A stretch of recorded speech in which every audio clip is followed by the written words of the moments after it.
চলো। এটা হচ্ছে ভারতের আমাদের শেষ প্রান্ত বনগাঁ 145 নম্বর বিএসএফ ব্যাটালিয়নের একটি মন্দির। আর ওইটা হচ্ছে বাংলাদেশ দেখা যাচ্ছে, ওই বাংলাদেশের রেঞ্জার দেখা যাচ্ছে বসে আছে। ওটা হচ্ছে বাংলাদেশ। এই যে কাঁটা তার দিয়ে ঘেরা, এটা পুরো বর্ডার। বাংলাদেশের রেঞ্জারটাকে জুম করে, ওই যে দেখা যাচ্ছে বাংলাদেশের রেঞ্জার, সব বাংলাদেশি। ওরা ওদের পিঠে কাঁটা তারের দাগ আছে।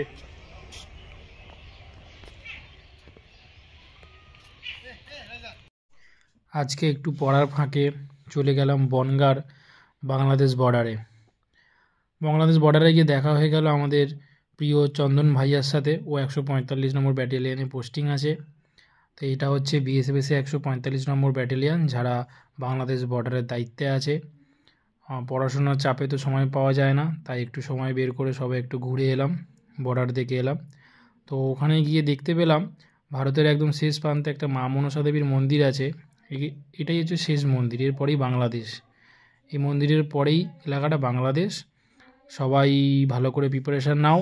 ফেব্রুয়ারি মাসের 20 তারিখ থেকে জিডির পরীক্ষা। Best of luck. এক্সাম সেন্টারে সবার সঙ্গে দেখা হচ্ছে। জয় হিন্দ।